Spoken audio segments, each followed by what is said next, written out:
This is Avi Ratnanesan. I'm the host of the Patient Experience Channel and the CEO of Energesse, and I'm here today with Colleen Sweeney from Sweeney Healthcare, as well as the creator and owner of the Patient Empathy Project. So, Colleen is one of the world's experts on what patients fear, and we're honored to have her here today at the Beryl Institute conference. And I wanted to ask Colleen a few questions about her career, how she got into this, and what she teaches in the space of patient experience, because in going through this whole conference, so many people have said great things about her, so I'm very lucky to have caught her for a few minutes. Yeah, Thank you. So Colleen, do you want to tell us what really drove you to get into the whole patient experience movement in the first place?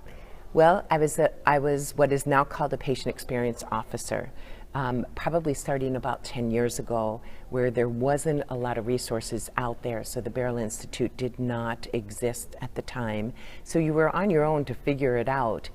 And I was greeting inside the front doors of our hospital, always conscious of our first 3 seconds, which is when people will make up their mind about an experience of any kind, or about, they'll make up their mind about people, places, and things in 3 seconds. So I always guarded the front 3 doors, the first 3 seconds of the hospital experience, and was greeting at the front doors one day, and a lady came in, and she said she was going to have surgery. And so I said, let me take you to admitting, took her to admitting, and I just stood back and I watched, and her hands were shaking when she went for her insurance card and her ID. And when she was done, I said, are you all right? And she said, no, I'm not.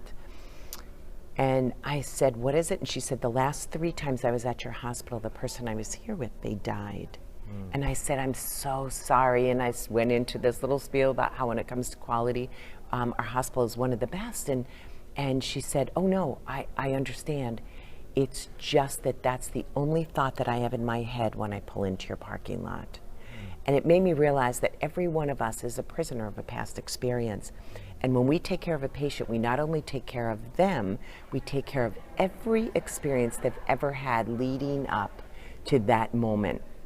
And so it caused me to wonder, like, does every patient that we care for have some fear? And do we not ask them, do we not spend enough time finding out what their greatest fear or concern or anxiety over their hospitalization or their diagnosis or their prognosis? And would it make a difference if we ask patients, what's your greatest concern? And then if we addressed it, would it in the long run save time, cause the experience to be better, not only for the patient, but also for us? And so that took me on what has been a 10-year journey, where I spent 3.5 years of that journey studying what patients fear. I interviewed over 1,000 people about their greatest fear in the hospital, and arrived at the top 11 fears.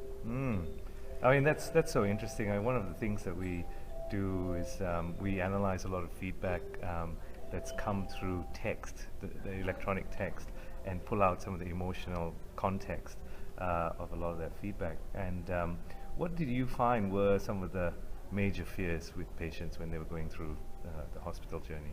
Well, very surprising. The #1 fear by far was the fear of infection. Fear that we have not washed our hands before touching the patient. Wow. And as many times, or as many campaigns as we have around gel in, gel out, ask me if I wash my hands, whatever it would be, patients still are leery about asking us for fear of retaliation if we question if they have washed their hands or not. But patients are very well aware of MRSA and C. diff and some horrible things that they've seen and heard, whether it be from television, things they've read, from family members, stories they've heard, and they wonder, have we washed our hands before touching them? So infection was by far #1. Incompetence was #2. Do we know what we're doing? Are we competent in the care that we provide? It went on medical mistakes.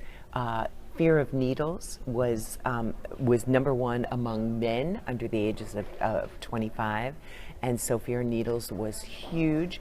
And many people do a top 10 list, and I won't, you can go on my website at patientfears.com and see those fears, but I determined 11 fears because number 11 happened to be loneliness. And so I've done quite a bit of travel in my work and spent some time in both Kenya and India, and found that that in those countries it's people's sacred duty to be with family members and loved ones that are sick, or maybe someone even from their town, their village, whatever it would be. And they will walk miles just to stand at the bedside of someone who's sick. Those same people would come to our country and have a family member who is ill, and we will tell them, it's 8:30, you've got to be out of here, and we trample on their sacred duty to those who are ill. And so loneliness, to be sick and alone, I found was very prevalent among those who are foreign born.